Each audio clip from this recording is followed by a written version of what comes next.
To celebrate the holiday season, it was only fitting to go to one of the world's most decorated cities for this time of year, Vienna. The Austrian capital is not only home to some of the world's best Christmas markets, but it's also a darn beautiful city full of palaces, hills, and history. Not to mention, it's the home base for one of Europe's airlines that I've yet to try. Austrian Airlines has racked up quite some awards recently and currently sees service across 4 continents, including a few routes to my home country, so it made a great time to check out their business class product on their route from Vienna to New York JFK. We'll look at the product, the history, and the function of the Lufthansa group, so use the timestamps below to find what you're looking for. Now off to the airport. And as a note to all y'all, I'm preparing my end of year in review video, so go follow me on Instagram at PatrickFliesPlanes, also down in the description, and send me whatever questions you have about me or my travels, and I'll include some of the top questions in that video. After spending my last night of the trip at the airport hotel, I just had to cross the street to get to Terminal 3, the main international terminal here in Vienna. There's counters for all different airlines, including Iran Air, which has just recently lost its EU flight rights. But then there's a whole bunch of counters specifically for the hometown carrier. They do prefer self-service kiosks, which you can do everything you'd be able to do at the counter, but there's counters if you really do prefer that. For business class and Star Alliance Gold passengers, there's a separate check-in area for check-in.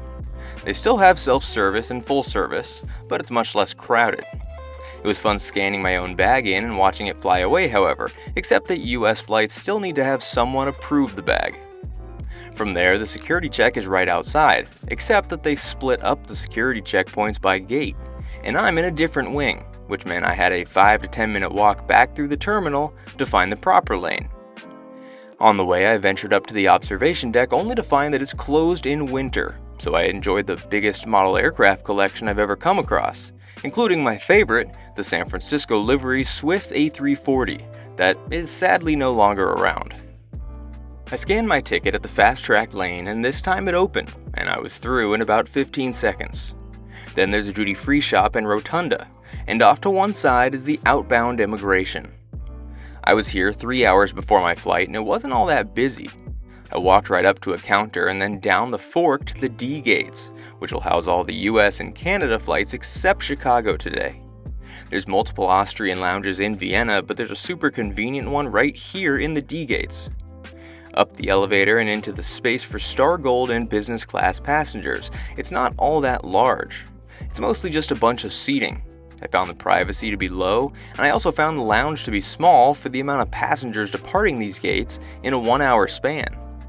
There's basically 2 rooms. The first one is right inside the entrance.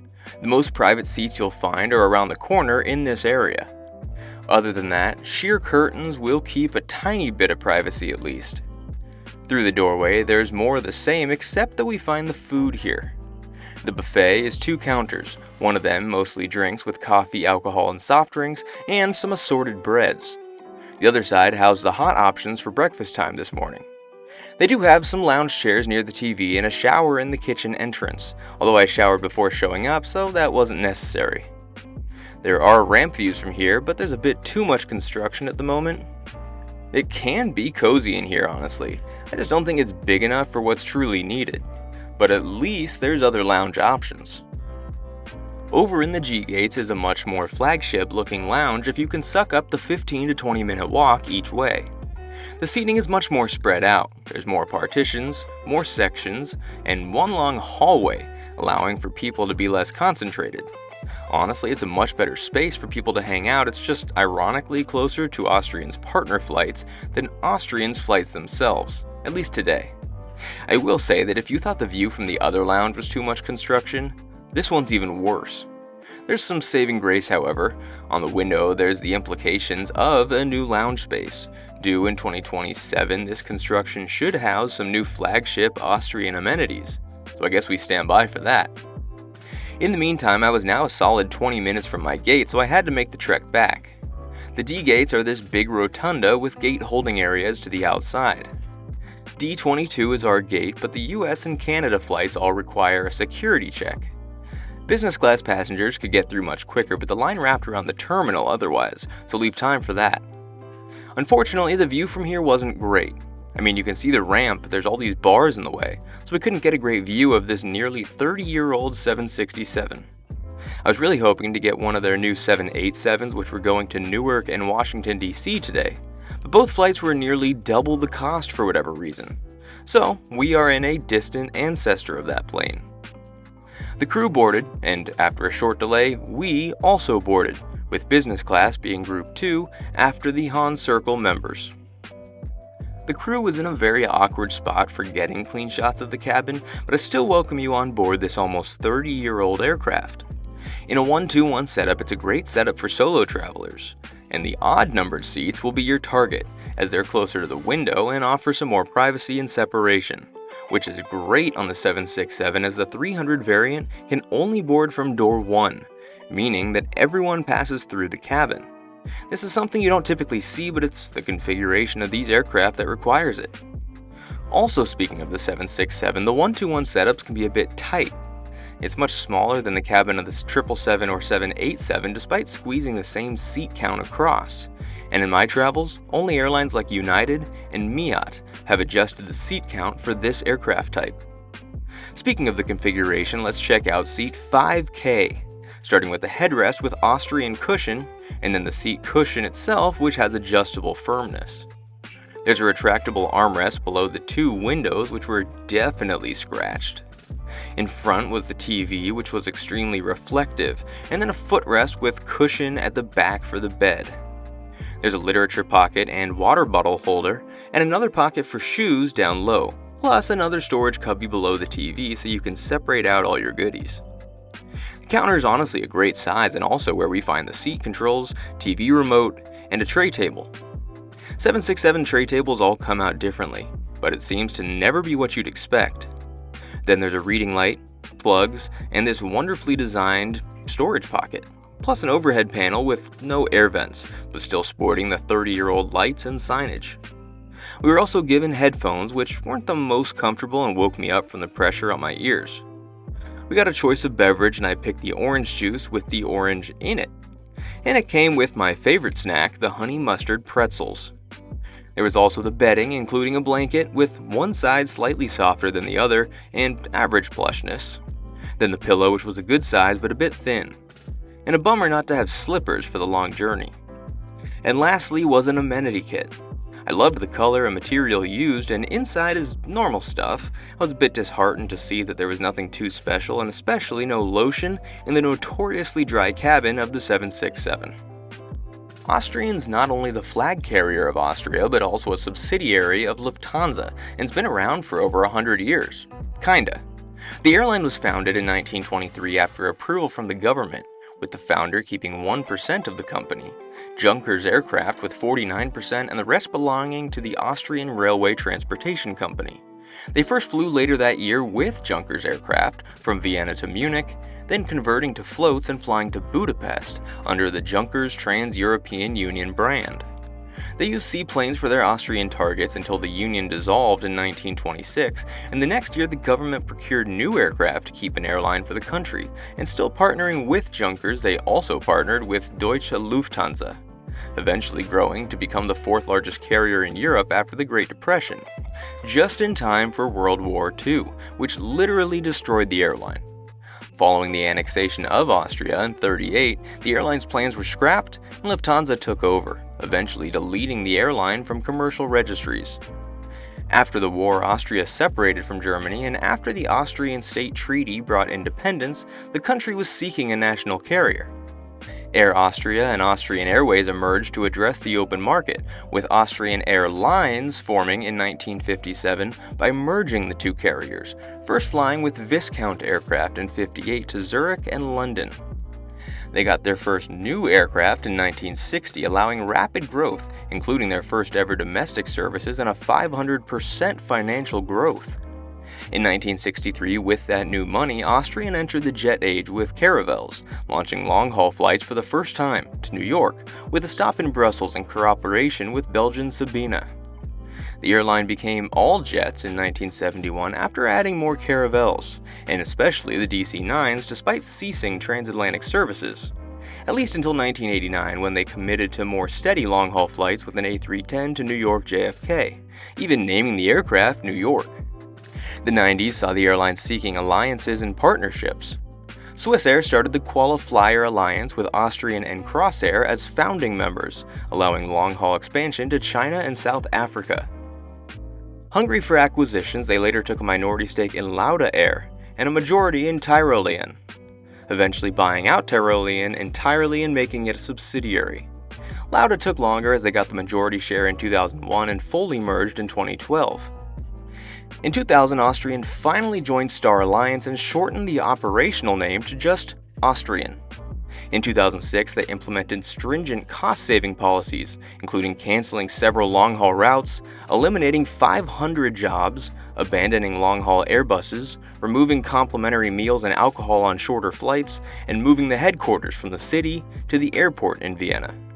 Even still, their small profit in 2007 became a $500 million loss in 2008, which is when the government was advised to sell the airline to foreign investors.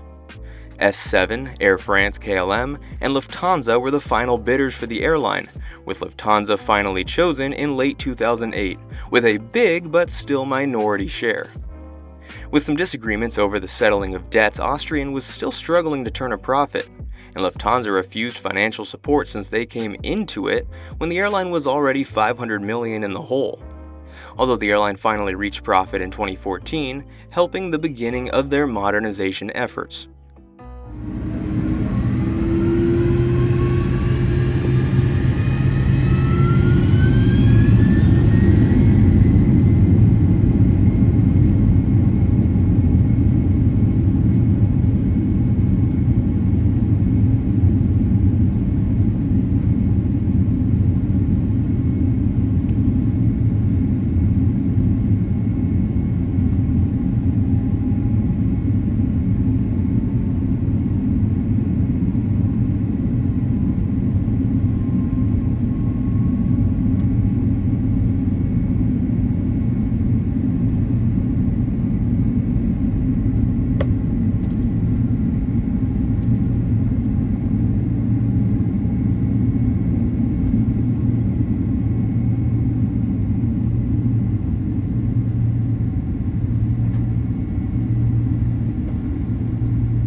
The chef came by before the flight to pass out the menus. That's right, the chef. Something that was introduced last year. Go Austrian. Austrian won awards for their catering, so I was excited to see what they offered. Last year, the airline revamped their dining experience to include the chef, Viennese coffeehouse-style coffee and dessert, a la carte systems, and dessert and starter carts.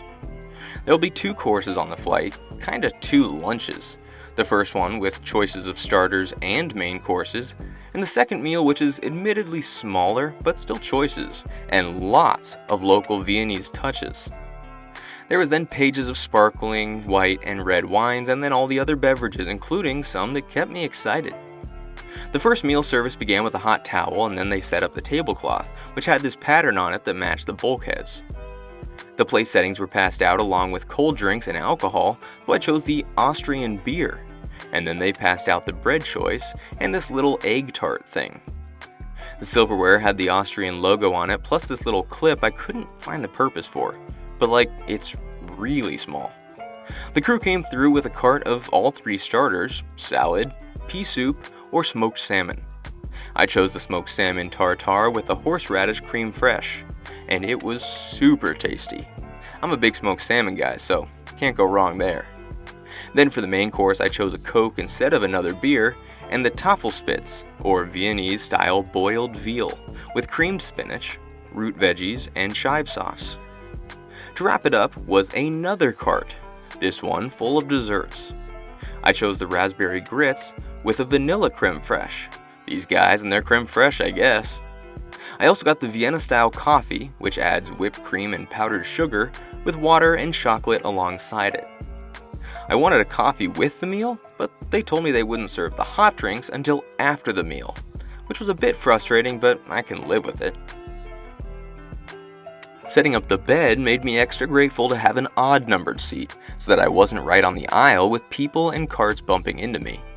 The armrest unlocks and retracts so that it's not in your way, giving you extra space, and then you have a separate set of controls for when you are reclined. It's also a good cove for your head even if the counter is still fairly open. The comforter I found to be a bit short. It's plenty wide for tossing and turning, but I found that my feet stuck out the bottom. The pillow was actually a little too big for this space, but since it was thin, I folded it in half for sleep anyway. And then you've got a bed, a big beige bed, so hopefully earth tones are your thing. I found it to be a bit narrow, but I also found the footwell interesting. There was plenty of space laterally, but tough to stand your feet up straight, just a bit tight. I just found the privacy to be a bit bleak. It's very similar to Delta's 767-300 seats if you watch my Delta flight to Senegal with the new JFK Delta 1 lounge. Honestly, all they need to add is a partition on the outside of the counter so that it's not too open. I personally didn't sleep much since this was an all-daytime flight, but it's kind of a bummer to keep the cabin completely dark all day long, especially with the 767's lack of true accent lighting. Austrian has a good spread of entertainment, as does most major European carriers. Movies, TV shows, music, games, info about Austria, in-flight fitness tips, and more. There's over 200 movies from around the world and a fairly even distribution of genres, also nearly 300 TV titles, each with multiple episodes but not full seasons. You can also add things to favorites if you want to avoid sifting through the 500-ish titles every time. Unfortunately, the maps aren't adjustable, however, they just scroll through the normal slideshow, but it's also worth noting that Austrian has added Wi-Fi to their newer aircraft, so if you're in a 787 for example, you can expect that. But these older aircraft still lack any sort of in-flight connectivity, something I'd like to see added if they continue to use these planes for long-haul flights. They've mentioned that retirement is in the plans, but at least through next winter, we will continue seeing these across the pond. The crew did hand out water bottles, and then they would come through the aisle sporadically with the choice of water or apple or orange juice, as the crew was truly amazing. I know they've gotten awards for crew in recent history, but it really does blow me away as compared to other European airlines. There wasn't exactly mid-flight snacks, which is fine on these New York flights, which are only about 9 hours, but Los Angeles or East Asia are much further. The lavatories are slightly larger than your average lav, but it was nice to see some lotion in here since it wasn't in the amenity kits. We then finally got a little bit of light into the cabin. They passed out another round of hot towels, and we prepared for our second and final meal of the flight, starting with what they call an energizer drink, which was basically a shot glass of apple, carrot, and ginger juice. Super refreshing, and I guess it did energize me. Then they came through with the choices of main courses. I originally wanted the sausage, but I didn't really understand what they were saying, so I ended up with the salad. Not the end of the world, because veggies never hurt on a flight like this, so I got a good green salad with Thousand Island dressing. At the very least, I did get my apple strudel on the side, as if I'm leaving Austria, I might as well get one last round of strudel. To drink, I chose a Coke, just because I couldn't exactly tell what drinks they had available, but later on they did come through with coffee to add to the mugs that were on the tray. Austrian Airlines operates as one of the carriers in the Lufthansa Group, which is one of the larger airline conglomerates of the world. The Lufthansa Group operates with 3 main segments: the Network Airlines, the Eurowings Airlines, and the Aviation Services. The Network Airlines began as Lufthansa originally, before acquiring Swiss in 2008 and Austrian in 2009. Each airline has its own profit and operating responsibilities despite being managed by the group as a whole. The Eurowings brand is largely Eurowings itself, but also includes the Germanwings brand, Discover Airlines, and Brussels Airlines. This branch operates as more of a low-cost alternative to the full-fare brands, allowing for additional routes that wouldn't work under the network carriers. Lastly, the Aviation Services branch includes the logistics, MRO, basically maintenance, catering, and group business functions. Essentially, the customer sees all these operations as separate entities, but behind the scenes, the group manages all these segments under the same umbrella. This allows the group to prioritize global reach, creating a share for each party. For example, Los Angeles wasn't getting sufficient loads on the Austrian flights to Vienna, so the group decided to pull those flights after the next summer season, but will keep the slots at Los Angeles and repurpose them for Lufthansa to add flights, so the group can retain the income from Los Angeles, but through a more useful destination prioritized for Los Angeles. And other cases where routes were taken from the Lufthansa brand and switched to Eurowings. At the moment, Lufthansa is by far the largest carrier with over 3 times Swiss in number 2, then Eurowings, and then Austrian as the 4th largest carrier, followed by Brussels and Discover. As for the future of Lufthansa Group, they've been struggling against low-cost carriers but have been trying to add new carriers and grow their brand across the European continent. ITA Airways is their plan to cover their Italian thirst, but also expressed interest in Slovenia. As for Austrian's future, since COVID, Austrian has seen their operations funneled to Vienna, with other Austrian airports seeing operations from other Lufthansa Group carriers. They also began the modernization with A320neos on the short to medium haul routes and 787s to replace the 767 and 777s on long haul routes, with some coming from Bamboo Airways, some from Lufthansa, and most of them being delivered directly to Austrian. These are already seen in DC and Newark, with plans to see them in Chicago, Boston, and Montreal soon. Even with this, however, it seems like 2025 will see less frequencies to North America, with Los Angeles wiped entirely after the summer season, with 787 also offering a lower seat capacity for the destinations currently served with 777s. So the future of their long haul remains kind of a question mark, at least until they have more than 2 787s.